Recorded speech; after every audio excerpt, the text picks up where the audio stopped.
Hello dear students, एक बार फिर से आप सबका अपने यूट्यूब चैनल पर स्वागत है। तो आज हम आप सबको कक्षा 12 के गणित के चैप्टर नंबर 3 जो आपका है आव्यूह का प्रश्न नंबर 1 को हल कराएंगे। तो जैसा कि आपके सामने प्रश्न नंबर 1 दिख रहा होगा, लिखा है आव्यूह ए बराबर 2 5 19 -7 35 -2 5/2 12 √3 1 -5 और 17 के लिए ज्ञात कीजिए। मतलब आपके लिए ये एक आव्यूह दिया गया है। आपको इस प्रश्न में 3 क्वेश्चनों के आंसर देने हैं। नंबर 1 में लिखा गया है कि इस आव्यूह की कोटि क्या है। नंबर 2 में लिखा गया है कि अवयवों की संख्या क्या है।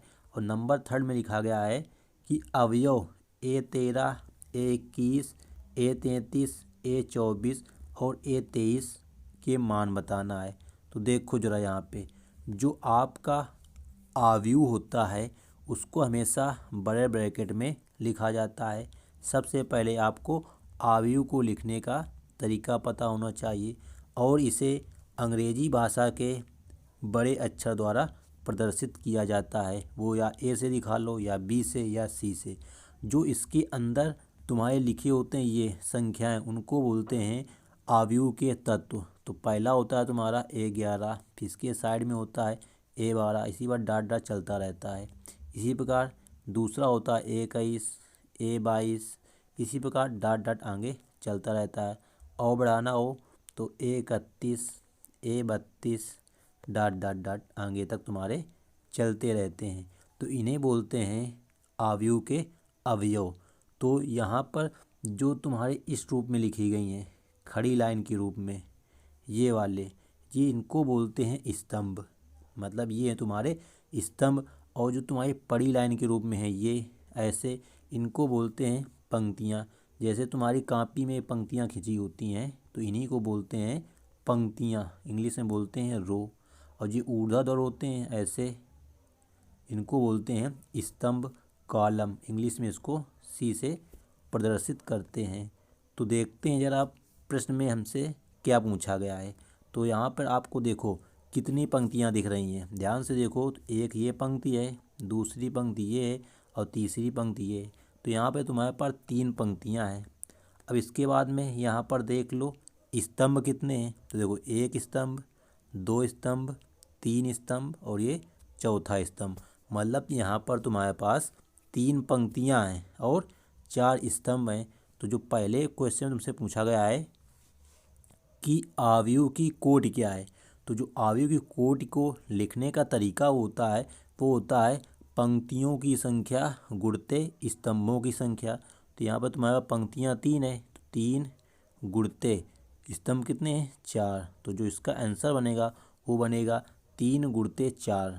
तो ये तो हो गया इसका पहले का आंसर कि जो दिया गया आव्यूह है उसमें तुम्हारे जो कोटि होगी उसकी कोटि होगी, क्योंकि 3 पंक्तियां हैं और 4 स्तंभ हैं, तो 3 गुणते 4। इसी प्रकार तुमसे सेकंड में पूछा गया है कि अवयवों की संख्या क्या है। तो देखो अवयवों की संख्या निकालने का तरीका ये होता है कि जो तुम्हारे पास कोटि निकल के आ गई है उसी का आपस में गुणा करा दो। जैसे कोटि क्या है 3 गुणते 4 है, तो यहाँ पे जो पहला नंबर होगा वो तुमको शो करेगा पंक्तियों की संख्या को। तो यहाँ पे 3 पंक्तियाँ हैं। और जो दूसरा नंबर होगा वो तुम्हारा बताएगा कि उस आव्यूह में स्तंभ कितने हैं। तो यहाँ पे 4 स्तंभ हैं, इनका हम गुणा कराएंगे तो 4 3 12 आएगा।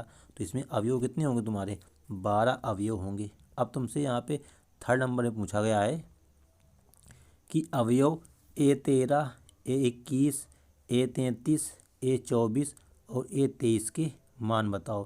तो देखते हैं ज़रा एक एक के मान। तो सबसे पहले हम लिखेंगे A13 का मान। तो अभी हमने आपको बताया कि जो पहली पंक्ति होती है वो A11 से स्टार्ट होती है। तो ये A11 का मान, A12 का मान, A13 का मान कितना होगा, A13 का मान होगा 19। इसी प्रकार A21 का मान, तो जो दूसरी पंक्ति होती है वो A21 से शुरू होती है, तो A21 का मान 35 हो जाएगा। फिर पूछा गया है A33 का मान।